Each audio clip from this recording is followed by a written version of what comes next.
Shakespeare, Bard of Avon.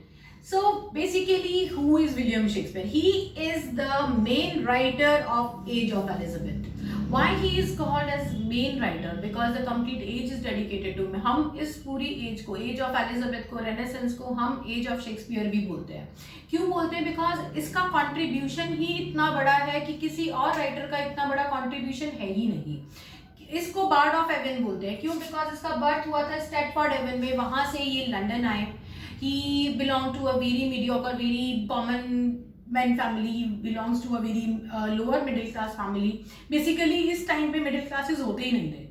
अगर मैं कहूँ तो जो सोशल स्ट्रक्चर था वो केवल दो पार्ट में डिवाइडेड था, lower class and royals. So obviously he belong to lower class. इसके फादर जल्दी एक्सपायर कर गए थे. जितने भी भाई बहन थे उन्हीं के साथ ये भी अपना काम करता था, अपने भाई बहनों को फीड करवाने में अपनी मदर के साथ हेल्प करता था. But in a very early age, he came to London to find a good job to feed his family. और इसने क्या किया? इसने यूनिवर्सिटी विट्स को as a spot boy join करा. उसके अंदर ये उनका हेल्पिंग बॉय की तरह काम करता था. And as you all know कि 16th सेंचुरी में कोई भी फीमेल प्रोफेशन में अलाउड नहीं थी. तो जो ये प्लेस होते थे तो वहां पे फीमेल के रोल कौन करता था? 15 से 22 साल के लड़के. उन्हीं में शेक्सपियर भी था. तो यूनिवर्सिटी विट्स के साथ ये एक्टिंग इसने सीखी. इसने वहां पे एक्टिंग सीखने के बाद फीमेल रोल्स को ये वहां पे प्ले करता था, बच्चों के रोल को प्ले करता था, यंग बॉयज के रोल्स को प्ले करना शुरू करा. And ultimately he become a very good actor. Along with that he learn writing and he created the huge literature for us. He became the father of English language. He became the father of English drama because he is the one who has given such a wide range. तो एक इनका ये title है bard of Avon. Bard of Avon के अलावा इनके और कौन से टाइटल आते हैं? Father of English language, modern language, father of modern English language. Father of modern English language क्यों कहा जाता है इनको? Because he has contributed more than 2500 words in English language. जबकि he was an uneducated person. He never went to college. He just completed his primary school education. उसके साथ साथ इसने यूनिवर्सिटी विट्स के साथ ही कुछ ना कुछ सीखा था और वहीं से इसने लिखना भी शुरू किया था. लिटरेरी लैंग्वेज इसने शुरू की थी. एंड बट उसके साथ साथ इसने लेटिन वर्ड्स को सीखा, ग्रीक वर्ड्स को सीखा, फ्रेंच वर्ड्स को सीखा. एंड उन सबको किसी तरीके से नए बहुत सारे वर्ड्स इसने इन्वेंट करे. That is why he is called as father of modern English language. क्यों? क्योंकि ही इन्वेंटेड और you can say coined many new words in English language. He coined many new words in English language. That is his major contribution. Along with that, he is known as father of English drama. Why he is known as father of English drama? क्योंकि जितना बड़ा range इसने दिया है, हर जानर में इसने deal किया वो और किसी ने नहीं किया. Why father of English drama? Because he dealt in every genre. कितने genres होते हैं ड्रामा के अंदर? मेरे फॉर्म्स ऑफ लिटरेचर के वीडियोस के अंदर आपने देखे होंगे कितने जैनर्स होते हैं. इसने हर जैनर में डील करा है. तो because he dealt in every genre, he known as the father of English drama. Third thing इसके साथ क्या है? व्हाट ही हैज कंट्रीब्यूटेड और what he did? English sonnet. He gave a new structure of sonnet, that is English sonnet. तो English sonnet की category में कौन कौन से sonnet आते हैं? Spenserian and Shakespearean. तो शेक्सपियर के सॉनेट्स को हम क्या बोलते हैं? English sonnets. तो basically this is the contribution. He has contributed in language, he has contributed in drama that is literature and he has contributed in poetry. तो इसका जो कंट्रीब्यूशन है वो तीनों में है. Poetry, literature that is drama and third is language. इन तीनों में इसका contribution and that is a very big contribution he has done. Now we will see that how many poetries he has written, what are the poetries, what are the genres of the poetry, क्या इन्होंने dramas लिखे हैं, the distribution of drama, everything we will see. But उससे पहले इनका जो year है या जो इनका पूरा एक मार्क है वो हमें पता होना चाहिए कि इनके सारे ड्रामास जो हैं वो 3 फोलियो में पब्लिश हुए. इनके स्कॉलर्स ने करे हैं. इनके basically what inspires him? He work with the university wits, और वही चीज इनको इंस्पायर करके लेके आगे आई, और इन्होंने अपने कॉन्टेम्प्रेरी राइटर्स को देखा कि वो किस तरीके से लिख रहे हैं. He also adopted the similar kind of genres, he adopted the similar kind of styles and he created writing. He created his own bulk of writing ultimately. So this is his contribution, and let's start with his contribution in literature from the genres he has dealt with, and then I will give you the bulk. Okay, let me rub it. So William Shakespeare ने किस किस genre में deal करा है? Obviously he dealt in two genres, poetry and drama. Poetry and drama, दो generous में इसने deal करा है. इसके टोटल डिस्ट्रीब्यूशन के अंदर हम देखेंगे पोइट्री कितने तरीके की लिखी है, वो भी दो तरह, sonnets, long poem. Long poems को हम और क्या बोलते हैं? Narrative poem. ये इन्होंने लिखे हैं. अब सॉनेट्स कितने तरीके के लिखे हैं इन्होंने? सॉनेट इतने लिखे हैं, 154 सॉनेट्स ही हैज रिटन. उसमें इनका जो डेडिकेशन है वो किसको है? एक WH को है, एक डार्क लेडी को है, and his love, that must be his wife and Hathaway. Narrative poems कितनी है? नैरेटिव पोएम्स 2 है. कौन से जनरा में है? दोनों की दोनों poems tragic. And what are the names of those poems? They are Venus and Adonis and rape of Lucrece. ये इनकी पोइट्री है, राइट? तो हमें इनको, इनकी पोइट्रीज को इस तरीके से याद रखना है, ठीक है? देन इसके बाद ड्रामा. ड्रामा में इनके क्या डिस्ट्रीब्यूशन है? मेजर इनका ड्रामा का ही डिस्ट्रीब्यूशन है. वो distribution I will take individually. मैं ये रब कर रही हूँ because I have to show you. इसके जो ड्रामास हैं वो सारे जनर्स यहाँ पर आ जाते हैं. He dealt in tragedy, he dealt in comedy, और उन सब के अंदर कौन कौन से प्लेज आते हैं I will give you. Romances, then historical, ये इनके प्लेस है. फिर हिस्टोरिकल 2 पार्ट में डिवाइड होते हैं, रोमन एंड ब्रिटिश. रोमांसेस जो है ट्रैजिक एंड कॉमिक. यहाँ कॉमेडीज भी similarly tragedy, tragic and romances, tragic and romances. और ट्रेजेडी यहाँ पे 2 पार्ट में आती है, रिवेंज एंड मैकेबर. ये इनका मेन डिस्ट्रीब्यूशन है. तो let's start with the drama. Let me rub it and I will take this chart as a flow chart so that you can use it further. Okay, so let's start with drama.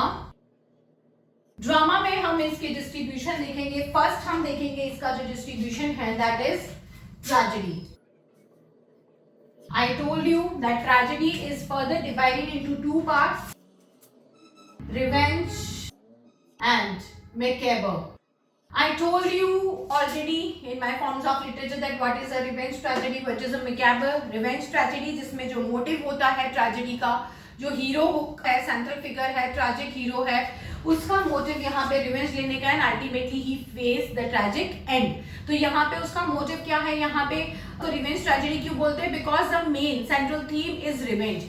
यहाँ पे जो hero है, ही loses his life और he face the fall because he was a revenger और he is a revenger.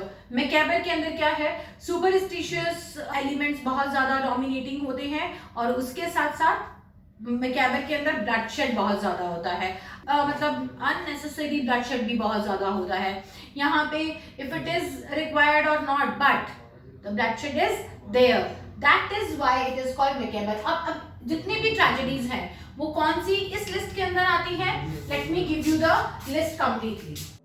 तो revenge tragedy के अंदर आपके आते हैं 3 play, Hamlet, Othello, King Lear. And macabre के अंदर कौन से आते हैं? मैकेबर के अंदर आपके प्ले आते हैं Macbeth, Timon of Athens and Titus Andronicus. ये इनके 3 मैकेबर प्ले हैं और ये 3 रिवेंज प्ले हैं ट्रेजेडी में. ओके, अब सेकेंड जॉनरा जो इनका आता है, that I have set comedy.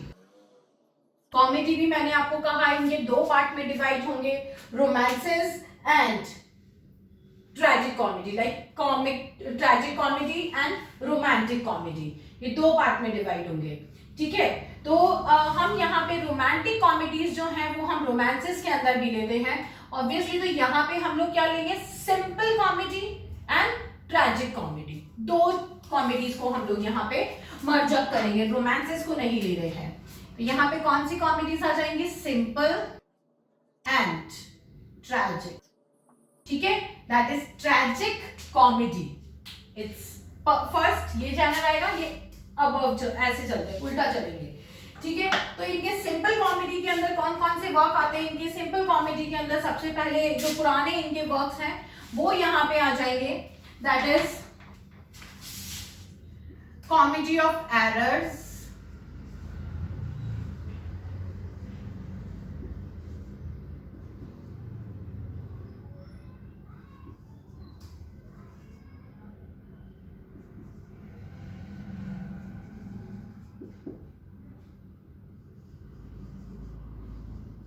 all well that ends well,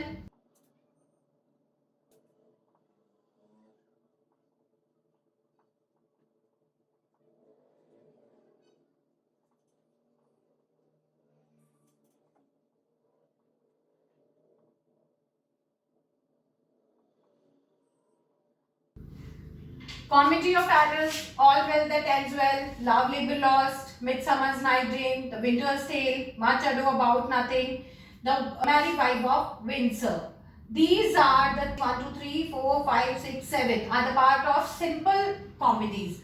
What are tragic comedies? Tragic comedy के अंदर आपका आ जाएगा like Merchant of Venice, Merchant of Venice, Twelfth Night, Merchant of Venice, Twelfth Night, Measure for Measure, Taming of Shrew.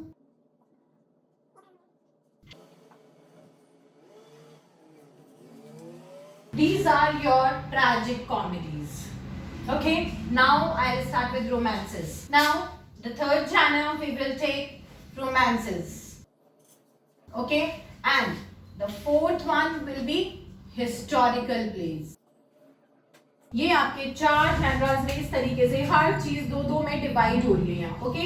So now in romances, romances भी मैंने दो बताए आपको, comic and tragedy. This is also comic romances and tragic, romantic tragedy, romantic comedies, okay. So romantic comedies के अंदर आपके कौन कौन से आते हैं, रोमांटिक कॉमेडीज के अंदर आपके फर्स्ट आ जाता है as you like it, the Tempest, as you like it, the Tempest, two gentleman of Verona. These are romantic comedies and romantic tragedies के अंदर इनका कौन सा आता है, रोमांटिक ट्रेजेडी के अंदर इनका सिंपल वन प्ले आएगा, that is Romeo and Juliet. This is romantic tragedy. हालांकि रोमांटिक ट्रेजेडी के अंदर इनका ट्रायलस एंड क्रिसीड भी आना चाहिए एंड एंटनी एंड क्लियोपेट्रा भी आना चाहिए, बट वो हम रोमन प्लेस का पार्ट मानते हैं। ट्रेजेडीज हैं, रोमांटिक ट्रेजेडीज हैं, बट फिर भी हम उन्हें रोमन प्लेस का पार्ट मानते हैं because that is completely historical place. Romeo and Juliet historical play नहीं है, इसीलिए इसको हमने रोमांटिक ट्रेजेडी के अंदर रखा है, ठीक है।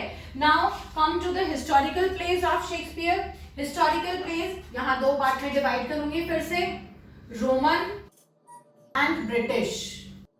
इन्हें ध्यान रखना आपके लिए सबसे इजी रहेगा बिकॉज रोमन प्लेस के अंदर आपके केवल तीन प्लेस आते हैं, first Julius Caesar, Troilus and Cressida, Antony and Cleopatra, ठीक है। उसके अलावा इसके अंदर जो प्लेस आपके आएंगे रोमन प्ले के अंदर, that will be like Cymbeline, Pericles, the prince of Tyre. ये भी आपके रोमन प्लेस के अंदर ही आते हैं। ये दो आपके इसमें आएंगे। अच्छा, one more play is there, Coriolanus is also there, that is also a Roman play। ये है, पर इसमें मेजर आपके कौन से प्लेस हैं? मेजर आपके यही 3 प्लेस आते हैं, Antonio Cleopatra, Troilus and Cressida and Julius Caesar. ये 3 मेजर प्लेस आपके रोमन प्लेस के अंदर आते हैं। ब्रिटिश के अंदर कौन से प्लेस आते हैं? ब्रिटिश के अंदर आपके mainly Henry series, Henry series के अंदर आपका कौन से आते हैं? हेनरी सीरीज के अंदर 4, 6, 8, okay.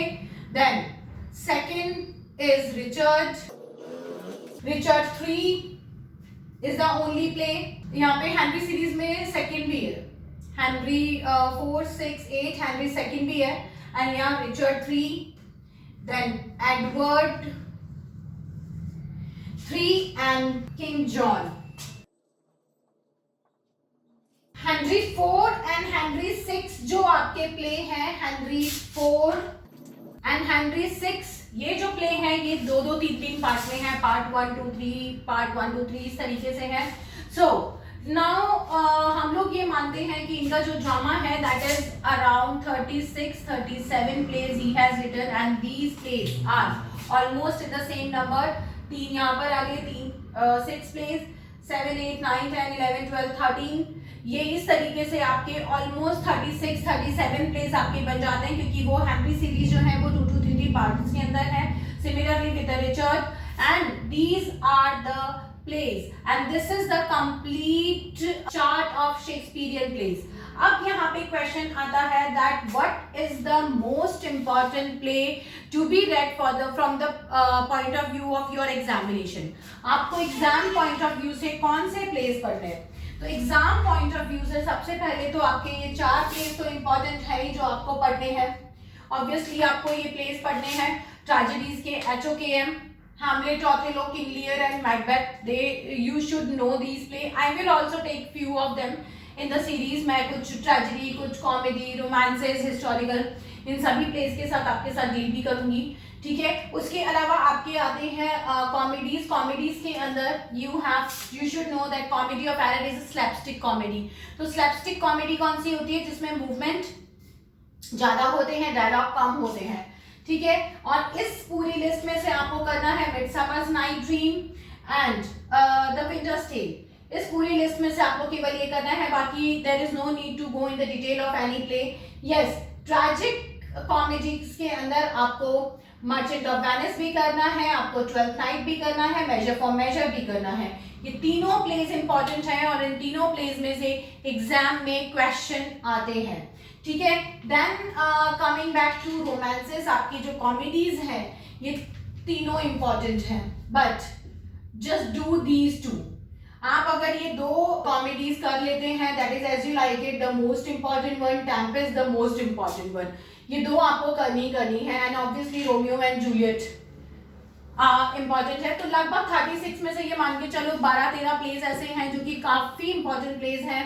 Then in the Roman this ये तीनों प्लेस इंपॉर्टेंट है, Julius Caesar, Troilus and Cressida and your Antony Cleopatra, you have to do this play. And in British series you have to do 6 and 4 only, बाकी rest of the play you all can leave। तो लगभग 12-13 place ऐसे हैं जो कि आपको करने ही करने हैं, जिसके अंदर आपको ये जानर्स भी पता होने चाहिए कि tragedy, macabre, comedy, romantic comedy, tragic comedy, tragic romances और romantic tragedies. Other than that historical plays में से रोमन प्लेस एंड ऑल, ये सारे हिस्ट्री के साथ आपको करने हैं, and that is very important. So this is a primary lecture on your Shakespeare. Now in the next lecture I will take a few of the plays and will discuss the story, or I will take a few play and will give you an idea then how to read Shakespearean stories, ठीक है। इसके place को पढ़ना क्या है, कैसे पढ़ना है, क्या क्या चीजें इंपॉर्टेंट है इसके करने के लिए, वो मैं आपको नेक्स्ट प्ले के अंदर बताऊंगी। Okay, so bye, take care and stay tuned.